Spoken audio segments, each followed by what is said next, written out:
Do you ever stop and wonder what happened to the recipes your mama made without ever opening a cookbook? The ones that smelled like Sunday mornings, tasted like home, and somehow healed everything from heartbreak to hunger? The kind of food that wasn't just cooked, but remembered? This is a journey back to that kitchen. The one with the chipped counters, the loud laughter, and that faint hum of Al Green in the background. You can almost hear the oil sizzling, feel the heat rising from the stove, and smell something you can't quite name but instantly trust. This isn't just about food, it's about memory, inheritance, and the kind of love you could taste before you ever said grace. Let's go back to the 25 recipes Black mothers taught their children, the ones we've somehow let slip away. You remember the first one, cornbread. Not that boxed mix that tastes like sugar cake, but real cast iron cornbread. The kind where your mama poured bacon grease in the pan first, let it heat until it hissed, then poured the batter in so it crisped up golden around the edges. You could smell it all the way from the porch. That smell meant dinner was ready, the day was winding down, and everything in the world was right again. Back then, cornbread wasn't a side. It was the heart of the table. Today, it's rare to see a young one pull out buttermilk or stone-ground cornmeal. Everything's boxed, quick, digital, but you can't microwave that sound, that crust snapping when it's cut. Do you still remember that sound? And then there was smothered chicken. Not fried, not baked, smothered. That meant you seasoned it heavy, salt,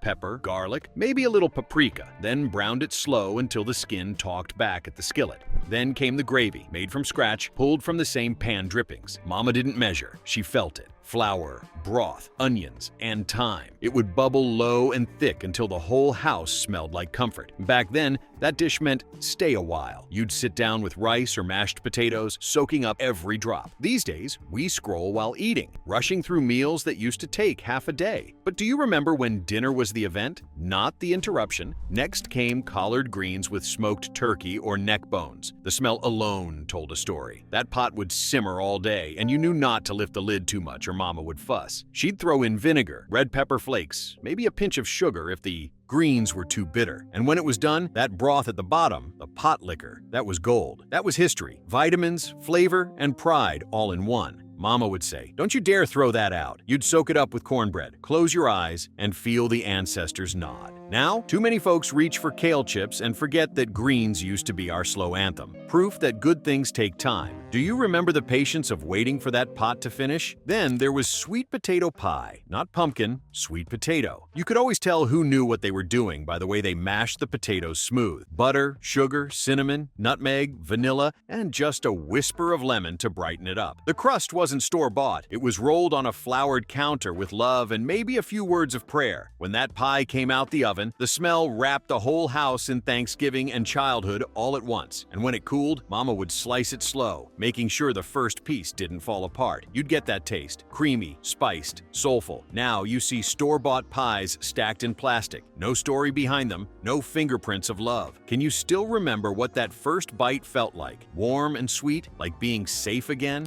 And then, black-eyed peas. The New Year's tradition, cooked low and slow with smoked meat, onions, and that one bay leaf, Mama said, brought luck. She didn't play about that bay leaf. Those peas weren't just food, they were a ritual. Eat them for prosperity, she'd say. You didn't know what that meant back then, but you did it anyway. You learned faith through flavor, belief through habit. Nowadays, folks forget. They skip the pot, skip the prayer. But when that spoon hit your mouth back then, you tasted hope. Do you still cook hope? Fried catfish. That was Saturday night food. Cornmeal dusted, hot grease popping, fish sizzling in the cast iron. Mama had a rhythm. Drop, wait, flip, drain. It came out golden and crisp, never greasy. Served with white bread, hot sauce, maybe coleslaw on the side. The smell would drift out the screen door, calling the neighborhood like a song. That sound of the grease crackling was music. You didn't need fancy meals, you just needed that plate. Now fish gets baked, air-fried, or forgotten. But when's the last time you ate something that reminded you of who you are? Then there was okra stew. Slimy if you didn't know what you were doing, but Mama did. She'd mix it with tomatoes, onions, maybe shrimp or sausage, and cook it until it melted into something thick, earthy, and comforting. That dish taught patience, taught technique. You couldn't rush okra. You had to learn balance, heat, time. The smell was herbal, tangy, and deep, like the South itself. These days, okra's almost gone from kitchens, too messy for modern life. But do you remember when cooking was messy and beautiful? Rice pudding came next, the sweet cousin of struggle food. Leftover rice turned into dessert with milk, eggs, sugar, raisins, and nutmeg. Nothing wasted,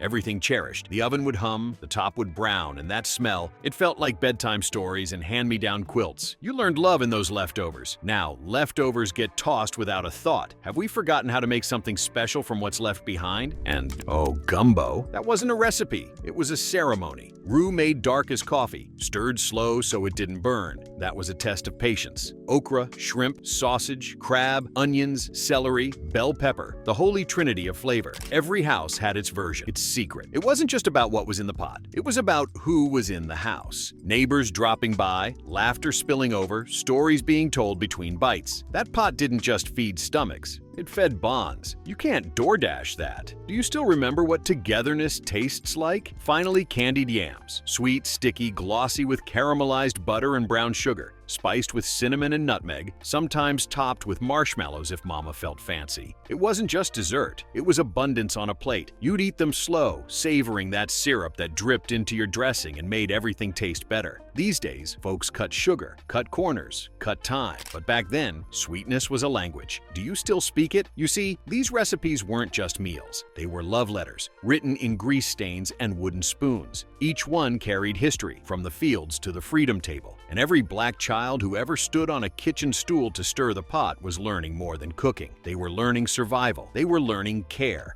Now, so many of those flavors are fading, traded for convenience, speed, and silence. But food, especially our food, was never just about hunger. It was about healing. You can almost hear your mama's voice again, can't you?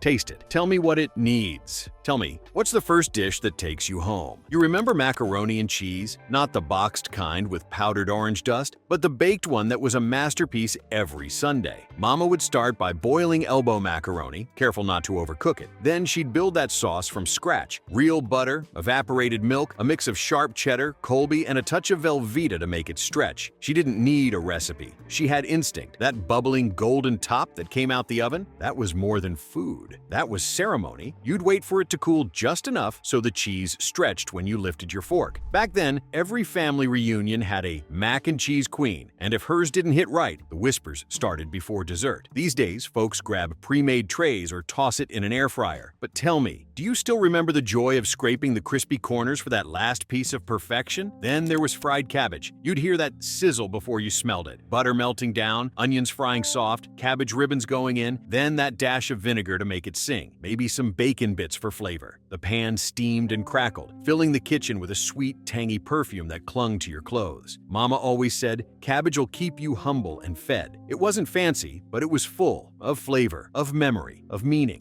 These days, cabbage barely makes it to the table, replaced by kale salads that don't know the sound of a skillet. But do you remember when the cheapest things tasted the richest? And red beans and rice. That was Monday's meal, every week without fail. A pot of beans cooked down until creamy, seasoned with smoked sausage or ham hock, garlic, and a bay leaf. The rice, perfectly steamed, wasn't a side. It was part of the soul of the dish. Mama would start that pot early, let it simmer all day while she ironed, cleaned, and hummed under her breath. By dinner time, the whole house smelled like warmth itself. It was poor folks' food made royal. Now, fast foods replaced it, and slow foods forgotten. But when you smell that mix of beans, smoke, and thyme, doesn't your heart still remember to slow down? Then came hot water cornbread. Simple but sacred. Cornmeal, salt, hot water, that's it. Mixed into patties and fried golden brown in oil until crisp on the outside, soft inside. It was the bridge between nothing and something. If there wasn't much else, there was always that. Mama would fry them while humming, her hand steady, her patience unshakable. You'd grab one hot off the plate and burn your tongue because you couldn't wait. That flavor, a little salt, a lot of love. Nowadays, people call it old-fashioned, but old-fashioned was what kept us full. When's the last time you tasted simplicity done perfectly? Then there was oxtail stew. That one took all day. You'd brown those oxtails in oil until the house smelled like Sunday. Then add broth, onions, garlic, and thyme, letting it all simmer until the meat fell right off the bone. The gravy turned rich, almost silky, with flavors that seemed deeper than the pot itself. Served over rice or mashed potatoes, it felt like luxury built out of scraps. Mama used to say, "We learned to make the hard cuts taste like heaven."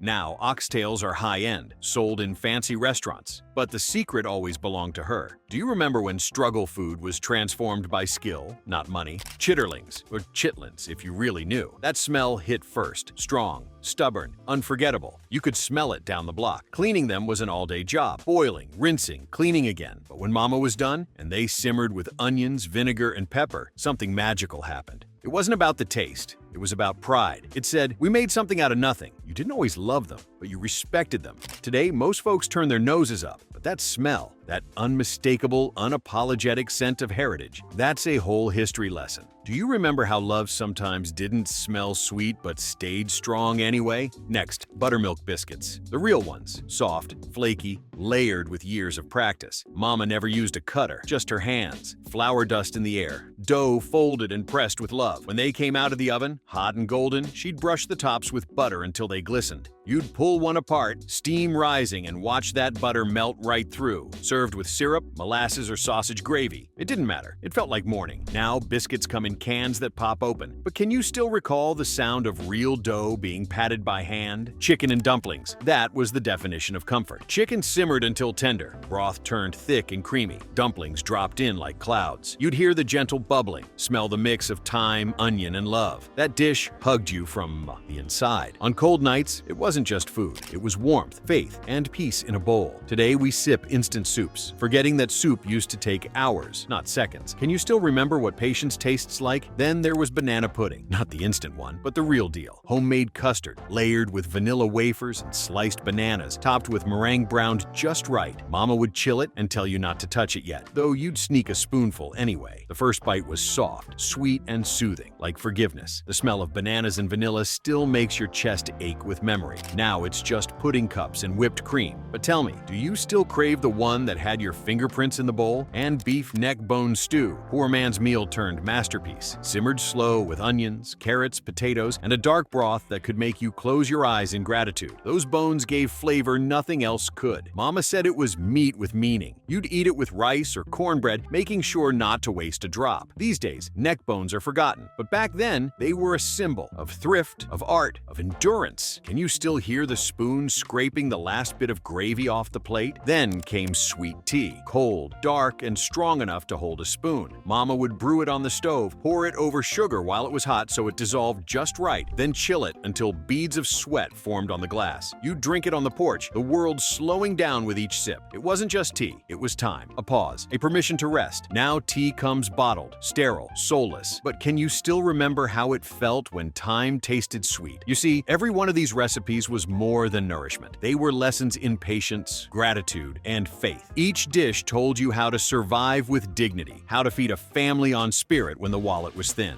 They were the flavors of resilience. Mama never said, "I love you much." She showed it through pots that simmered, bread that rose, pies that cooled on windowsills. That was her language, food as affection. So when we forget these recipes, we're not just losing ingredients, we're losing stories, memories, and the quiet ways love used to speak. You can still hear the echo of it if you listen close. The scrape of a spoon, the hum of a woman cooking without hurry. You remember bread pudding, that miracle of a dessert made from what most folks would throw away. Stale bread, milk, eggs, sugar, cinnamon, and raisins, baked until golden and soft. When Mama made it, the whole kitchen smelled like mercy. Sweet, warm, forgiving, nothing was ever wasted. Everything had a second chance. She'd drizzle it with homemade vanilla sauce, thick and glossy, and it felt like a hymn when you tasted it. You learned more than cooking from that dish. You learned redemption. These days, people toss out bread without a thought, forgetting how something old could still be made new. Do you still remember how good second chances taste? Then came pork chops and gravy. The sound of that skillet popping was the sound of joy. Mama would dredge each chop in flour, salt, and pepper, then fry them until crisp and brown. The drippings left in the pan were sacred. That's where the gravy was born. She'd whisk in flour, milk, and patience until it turned smooth, rich, and soulful. Served with rice or mashed potatoes, it was a masterpiece built from everyday things. Now people bake them dry, rush them fast, miss the soul in the sizzle. But do you remember when that first bite felt like home sitting heavy on your tongue? Lima beans and ham hocks, slow cooked until the beans were tender, creamy, and infused with the deep, smoky taste of the meat. Mama would season it with onions, a little garlic, and a sprinkle of pepper flakes. It wasn't flashy, just honest. You'd spoon it up, feel it fill you slow, steady, sure. That pot sat on the back burner half the day, humming like a steady song. These days, slow cooking's gone out of fashion, replaced by pressure cookers and fast fixes. But patience made flavor. Do you remember when waiting was part of the recipe? Then candied apples, sticky, glossy red, cooling on wax paper. Mama would dip each apple in that boiling sugar syrup, her hands steady, her eyes sharp. The smell, sweet and sharp, caramelized sugar and childhood in the air. You couldn't wait to bite it, even though you knew it'd stick to your teeth. Fairs, school festivals, autumn afternoons, they all smelled like that. Today we buy snacks wrapped in plastic, all identical, all hollow.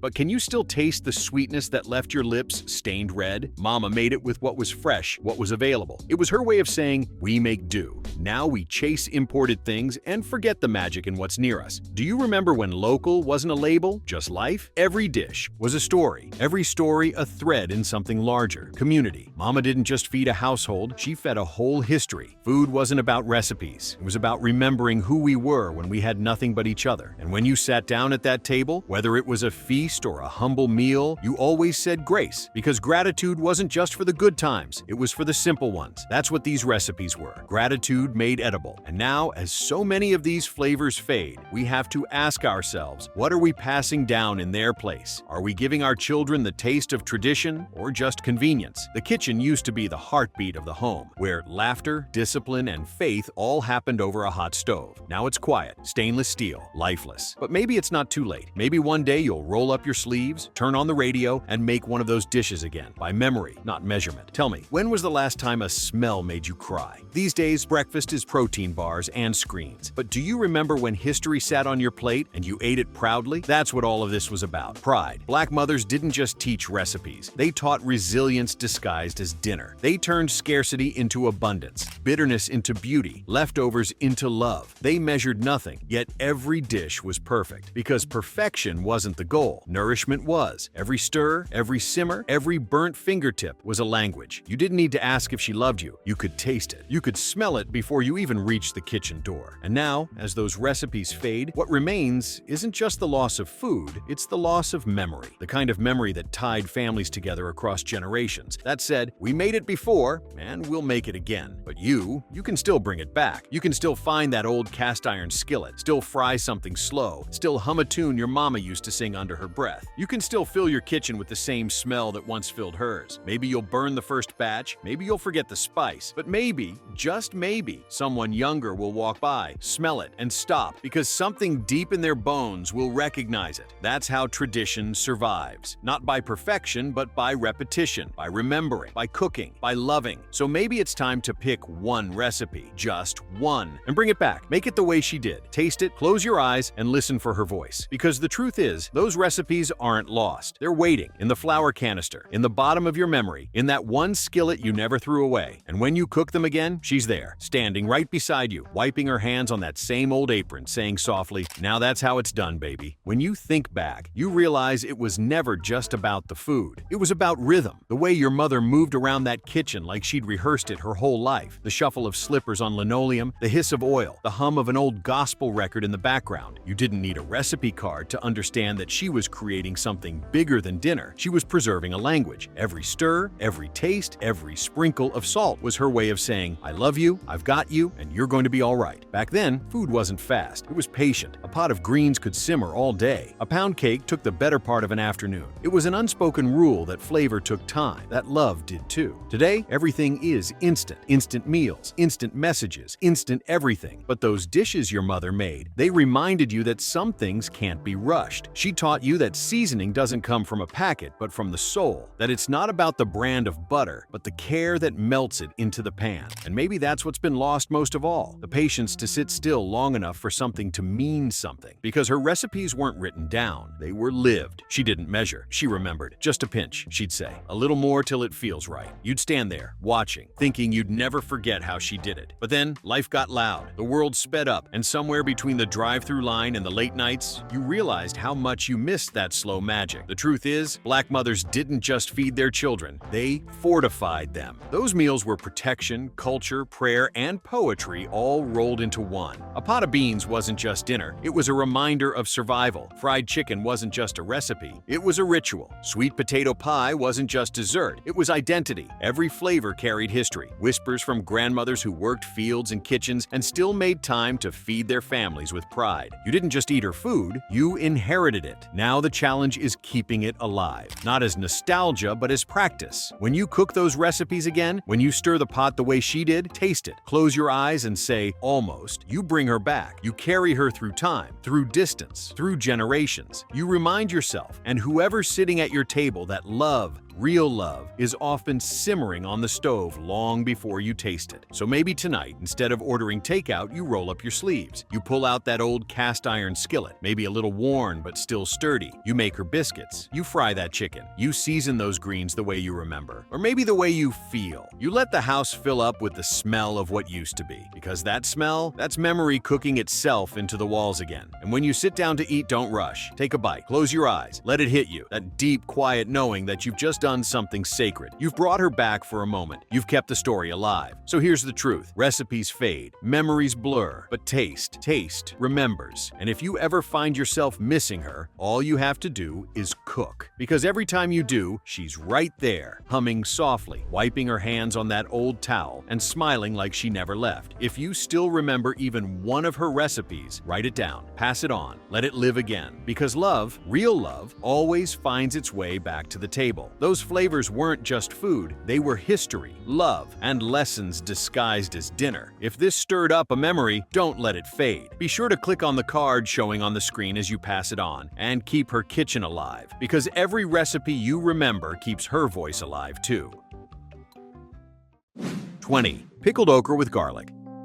Pickled okra with garlic gave families a tangy, crunchy preservation method that could brighten any meal during the 1960s.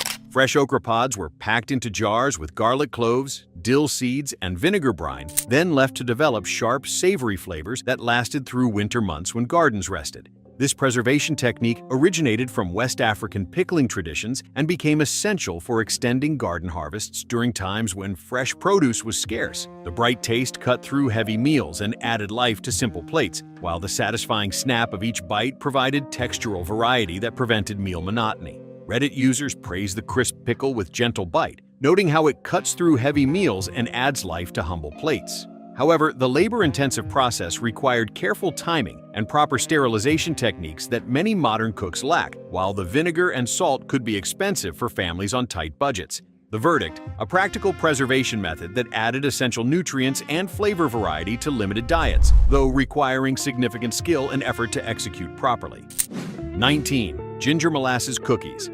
Ginger molasses cookies offered warm, spiced sweetness during an era when refined sugar remained expensive and rationed throughout the 1960s. Dark molasses provided deep caramel flavor, while ground ginger, cinnamon, and cloves added gentle heat that warmed bodies during cold months and provided essential spices that aided digestion. These cookies emerged from necessity during the Depression and wartime rationing, when families needed to create treats from affordable pantry staples that could be stored for extended periods. The treats traveled well for school lunches and neighborhood gatherings, while their long shelf life made them practical for stockpiling when ingredients were available. Ex-users emphasized the crackled surface and chewy center, noting how holiday tins allowed mellow warmth to linger for weeks. The downside was their dense, heavy texture that some found too intense compared to lighter modern desserts, while the molasses could be overpowering for children's palates. The verdict: an economical sweet that provided comfort and nutrition while utilizing affordable ingredients, making it ideal for survival stockpiling when families needed to create joy from limited resources. 18. Fried sweet corn cakes. Fried sweet corn cakes transformed summer garden abundance into crispy, golden patties that could be eaten immediately or stored for later meals during the peak growing season. Kernels cut straight from the cob were mixed with milk, flour, and sugar, then fried on hot skillets until the outside crisped, while the inside stayed tender and sweet, creating versatile food that served multiple purposes. This dish celebrated seasonal abundance during the 1960s, when backyard gardens provided crucial food security for African American families who couldn't always rely on grocery stores or steady income.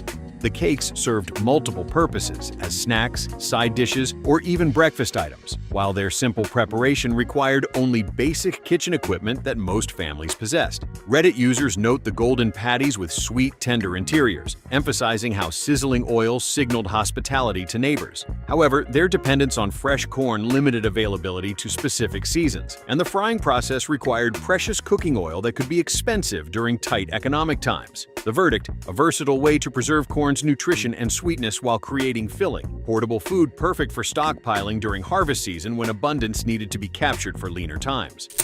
17. Hush Puppies with Minced Onion. Hush Puppies with Minced Onion turned simple cornmeal into irresistible golden nuggets that completed fish dinners and stretched limited ingredients into filling, satisfying sides. Cornmeal batter mixed with minced onion and buttermilk was dropped into sizzling oil, puffing into crispy spheres that balanced fried fish perfectly while providing essential carbohydrates. These emerged from Southern fish fry traditions where every grain of cornmeal needed to provide maximum nutrition and satisfaction for families who couldn't afford to waste anything edible. The onion addition provided essential vitamins while creating savory depth that elevated the humble cornmeal base into something special that children actually wanted to eat. Children loved their bite-sized shape and crisp edges, while adults appreciated their ability to stretch meals and satisfy hungry crowds during community gatherings. Users highlight how the cornmeal batter fried golden creates crunchy nuggets that disappear fast, with batter hitting oil signaling summer evenings. The main drawback was their requirement for precious cooking oil and their short shelf life once cooked, meaning they had to be consumed quickly. The verdict: an ingenious way to transform basic cornmeal into filling, flavorful food that could feed large groups economically while making simple ingredients feel celebratory. 16. Homemade Pepper Jelly. Homemade pepper jelly brought sweet heat to tables while preserving garden abundance in ruby-colored jars that lasted months without refrigeration. Peppers were simmered with vinegar and sugar until the mixture thickened into shimmering spreads that balanced fire and sweetness perfectly, creating condiments that could transform simple meals. This preservation method originated from Caribbean and Southern traditions, where hot peppers provided essential vitamins and natural preservation properties that could extend food storage without expensive equipment. The jelly served multiple purposes, brightening simple cornbread, glazing roasted meats, and providing tradable goods for community exchanges that strengthened neighborhood relationships. Large batches could be made when peppers were abundant, creating valuable preserves that improved with age and could be stored for winter consumption. Reddit users emphasized the ruby red spread with sweet heat that brightens sandwiches, noting how neighbors traded jars as both food and gifts. However, the cooking process required careful timing and proper canning techniques to prevent spoilage, while the intense heat could be overwhelming for children's sensitive palates. The verdict: a brilliant preservation method that concentrated nutrition while creating versatile condiments perfect for long-term food storage and community trading networks. 15. Buttermilk Chess Pie. Buttermilk chess pie created elegant desserts from humble pantry staples during times when expensive ingredients remained out of reach for most African American families. The custard filling made from buttermilk, eggs, sugar, and cornmeal baked into smooth, golden-topped pies that balanced gentle sweetness with pleasant tang, creating sophisticated desserts from basic ingredients. This dessert evolved from British chess pie traditions adapted to available American ingredients, becoming a potluck staple in African American communities where impressive dishes needed to come from affordable components. The pie traveled well to community gatherings and required only basic ingredients that most families kept on hand, making it perfect for unexpected company or church events. Its long shelf life meant families could prepare desserts in advance while utilizing buttermilk that might otherwise spoil, demonstrating the kind of planning essential for survival cooking. Users note the smooth custard with golden top that offers refreshing richness, pairing perfectly with coffee for holiday treats. The main limitation was its reliance on eggs and dairy products that weren't always available or affordable for families struggling economically. The verdict: a resourceful dessert that transformed basic ingredients into celebration-worthy treats while providing essential calories and nutrients during times when sweetness was a rare luxury. 14. Fish chowder with salt pork. Fish chowder with salt pork brought coastal abundance inland while creating hearty, warming meals from whatever catch was available during the 1960s fishing seasons. Fresh fish simmered with onions, potatoes, and creamy milk, while cubes of salt pork added depth and richness that transformed simple ingredients into satisfying stews that could feed large families. This dish reflected Atlantic coastal traditions where fishing provided daily sustenance for African American communities who lived near water sources and relied on natural resources. The chowder could accommodate any available fish, making it adaptable to seasonal catches and market prices, while the salt pork provided essential fats and preservative qualities that extended the meal's nutritional value. A single pot could feed large families while utilizing less expensive fish cuts that might otherwise be discarded by commercial operations or other cooks. Ex-users highlight fresh fish simmered with potatoes and milk, noting how it warmed fishermen and celebrated the bounty of the ocean. However, the dish required access to fresh fish and dairy products that weren't always available in inland communities, while the salt pork added significant sodium content that could be problematic for health. The verdict: a practical way to create filling, nutritious meals from variable fish catches while incorporating preservation techniques essential for food security in coastal communities. 13. Braised rabbit with mustard sauce.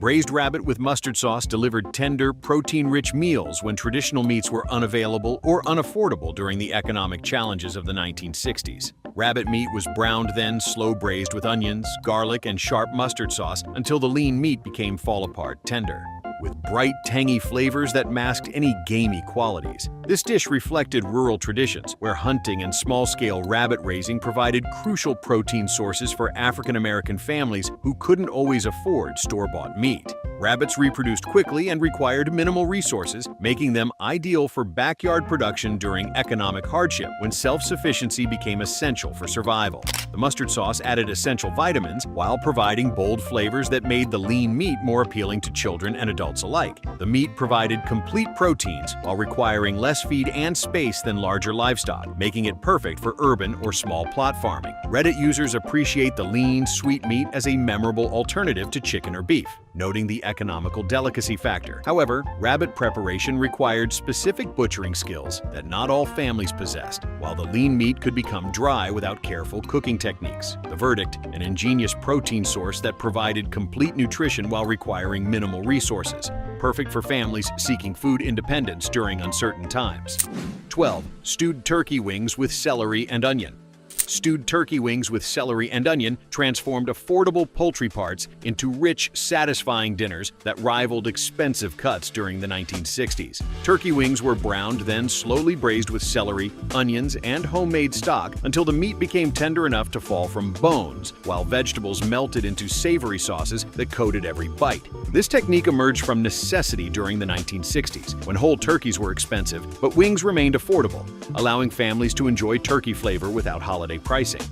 The long braising process extracted maximum nutrition from bones while creating rich gravies perfect for stretching over rice or mashed potatoes, making a little meat feed many people. Leftovers improved overnight, providing lunches that rivaled the original evening meal while requiring minimal additional ingredients or preparation time. The dish provided complete proteins and essential vitamins while utilizing parts that others might discard, demonstrating the waste-nothing philosophy essential for survival. Ex-users emphasize how browned, braised wings create Sunday feel on weeknight budgets, with leftovers becoming richer lunch options. The main drawback was the long cooking time required and the need for proper seasoning to avoid bland results that children might reject. The verdict: a brilliant way to create luxurious-tasting meals from economical ingredients while maximizing nutritional value and creating multiple meals from single cooking sessions.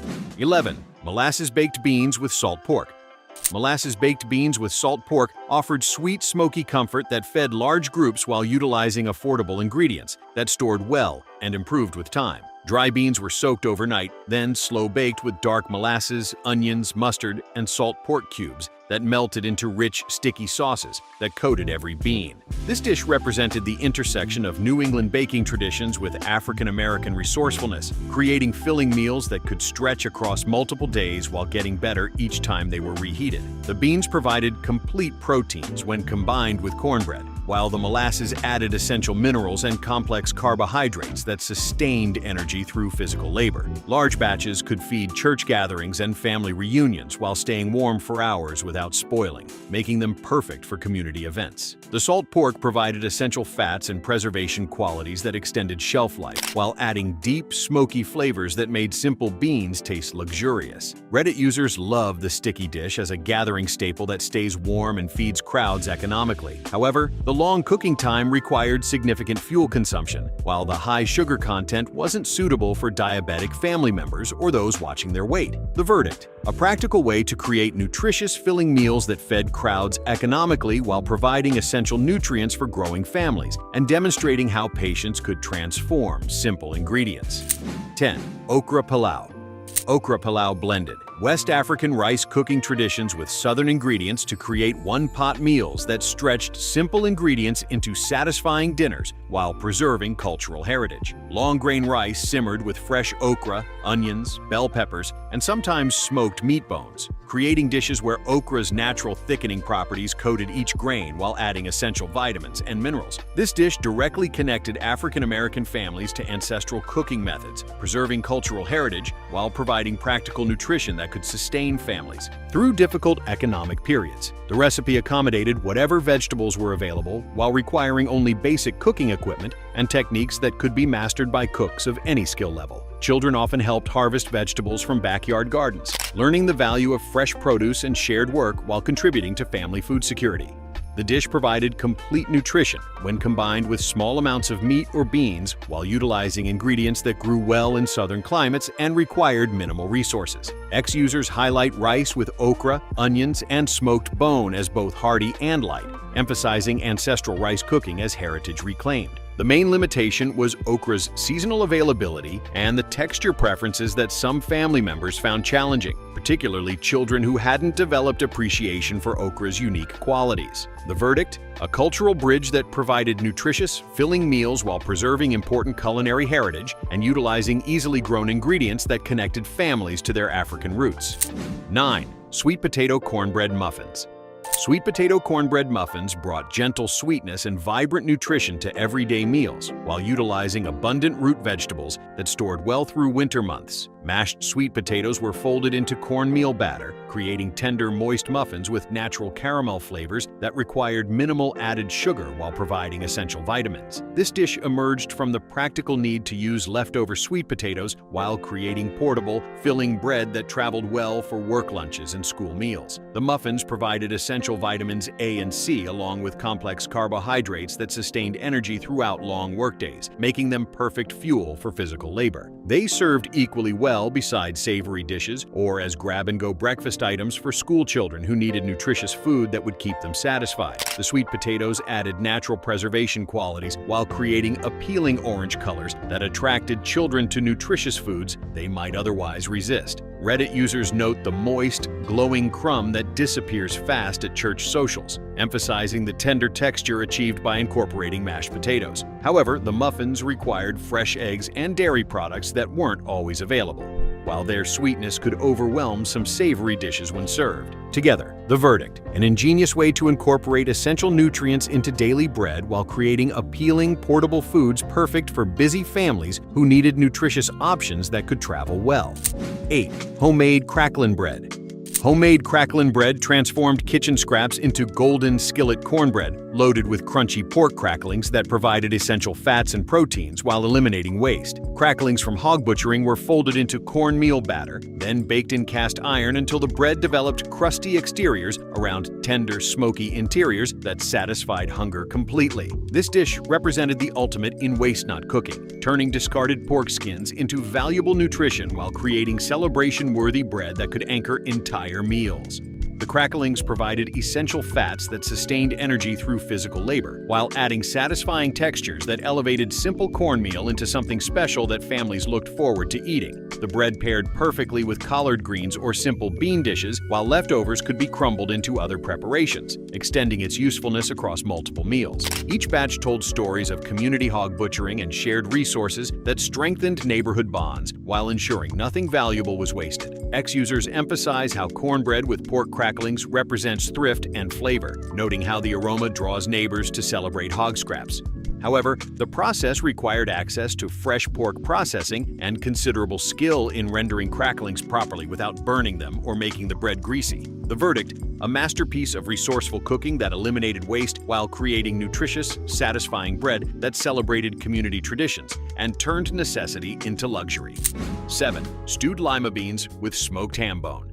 Stewed lima beans with smoked ham bone carried comforting aromas through countless homes while transforming leftover bones into rich, protein-filled meals that could sustain families for days. Large lima beans were simmered for hours with ham bones that released smoky flavors and essential nutrients into creamy broths that satisfied hunger completely while providing valuable nutrition. This dish epitomized Depression-era cooking, where every scrap provided valuable nutrition and nothing edible was wasted, demonstrating how bones could create meals as satisfying as expensive cuts. The beans absorbed marrow and seasoned fat while creating silky textures without expensive ingredients, proving that flavor could be drawn from the simplest components when treated with patience and skill. A single ham bone could flavor multiple meals, while the beans provided complete proteins and essential minerals that growing families needed for health and energy. The stew stretched across days, improving with time while feeding children after school and adults returning from demanding labor that required substantial nutrition. Reddit users emphasize the creamy beans and rich broth that stretches across days, noting how neighbors traded bones to strengthen community ties. The main challenge was the long cooking time required and the need to save bones from holiday or special occasion meals when families could afford ham. The verdict: a perfect example of survival cooking that maximized nutrition from minimal ingredients while creating deeply satisfying, economical meals that demonstrated how patience could transform scraps into sustenance. 6. Chicken and dumplings.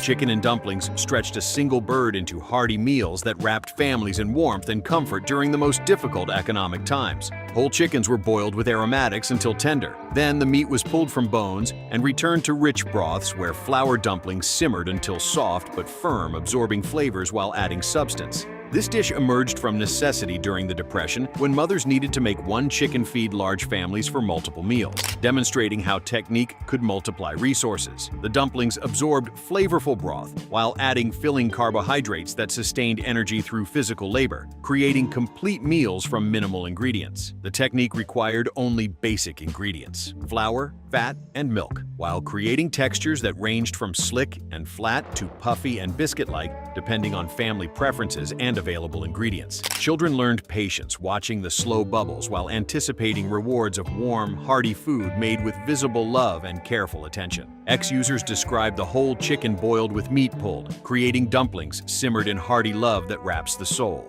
However, the process required whole chickens that weren't always affordable and considerable cooking time that consumed precious fuel during periods when every resource counted. The verdict? The ultimate comfort food that demonstrated how careful technique could transform limited ingredients into soul-warming meals, perfect for survival situations when families needed both nutrition and emotional comfort. 5. Collard greens with smoked turkey necks. Collard greens with smoked turkey necks represented both cultural heritage and practical nutrition, providing essential vitamins while connecting families to West African traditions that sustained them spiritually and physically. Collards were carefully cleaned, then simmered for hours with smoked turkey necks that provided deep, smoky flavors without excessive fat found in traditional pork preparations, making them healthier while maintaining taste. This dish served as medicine, memory, and sustenance, especially during New Year celebrations when greens symbolized prosperity and good fortune for the coming year. The cooking process created pot liquor, nutrient-rich broth that elders encouraged children to drink for strength and health, demonstrating how every part of the cooking process provided value. The greens provided essential vitamins A, C, and K, along with iron and calcium, crucial for growing families, particularly important when other nutritious foods were scarce or expensive. Large pots could feed extended families and neighbors, while utilizing inexpensive ingredients that grew well in southern gardens, making them accessible to families with limited resources.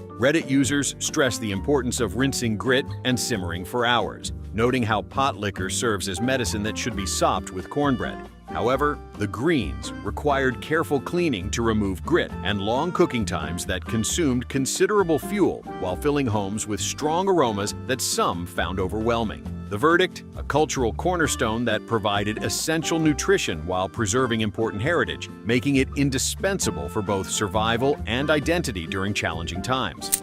4. Cornmeal mush. Cornmeal mush began as simple survival food, but evolved into versatile sustenance that could stretch a handful of meal into week-long nourishment for entire families. Ground corn was slowly simmered with water and salt until it thickened to porridge consistency, then could be eaten hot or allowed to set for slicing and frying into completely different dishes.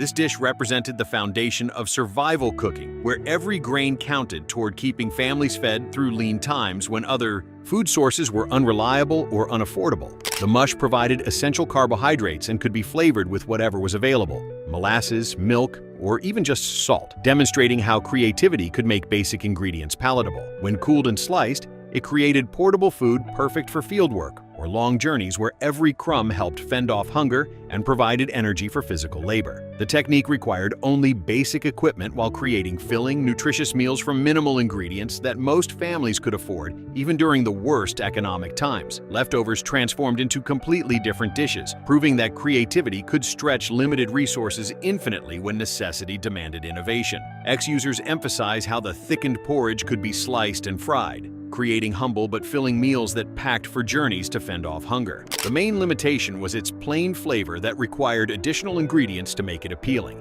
especially for children who might resist eating such simple food. The verdict: the ultimate survival food that provided essential calories while demonstrating how basic techniques could sustain life during the most challenging circumstances, when families had to make every grain count.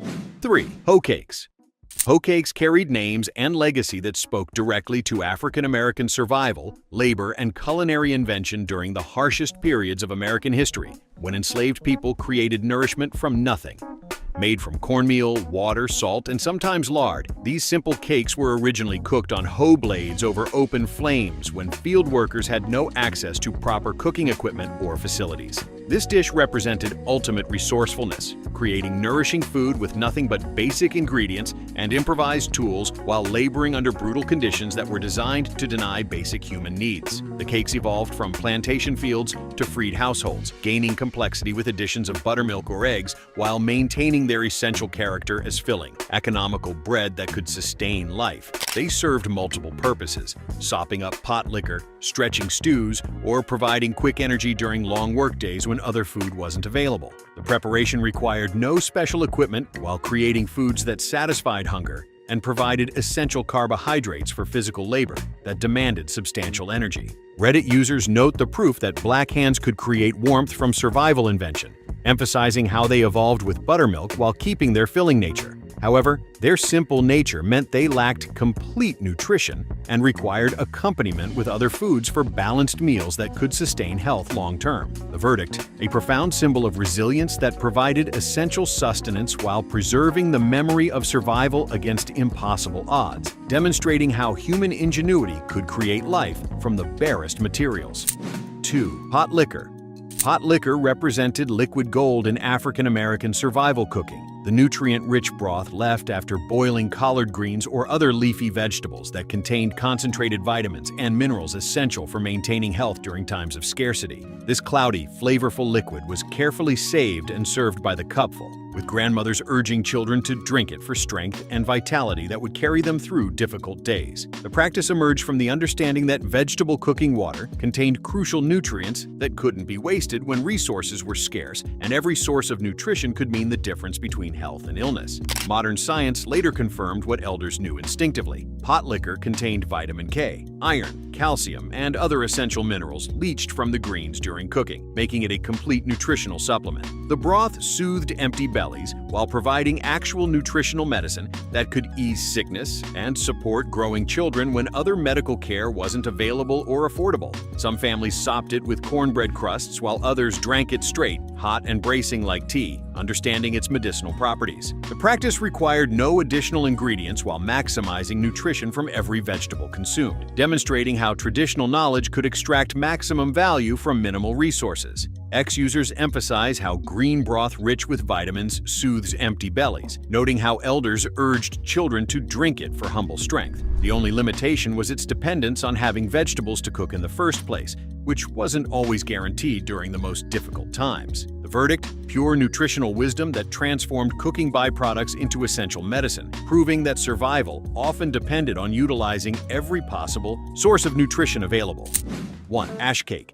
Ash cake stands as the ultimate survival food, born from hunger and hard ground when cornmeal represented the difference between life and death during the most brutal period of American history. This gritty bread was created by mixing cornmeal with water and salt into thick batter, shaping it on broad leaves, then burying it under hot ashes to bake while overseers weren't watching, representing the absolute minimum needed to sustain human life. Frederick Douglass remembered bread covered with ashes to a depth of a 1/16 of an inch, gritty and hot, but it filled bellies when nothing else would, providing essential carbohydrates under conditions designed to starve. This dish required no equipment, no oven, no fuel beyond available embers, making it possible to create nourishment under the most restrictive circumstances imaginable when enslaved people had access to virtually nothing. The technique demanded patience and skill, waiting for the faint toasty smell to rise above smoke while avoiding detection from those who would punish any attempt at self-sufficiency or comfort. Every bite carried ash that scratched throats, but it provided essential carbohydrates that sustained life during brutal labor,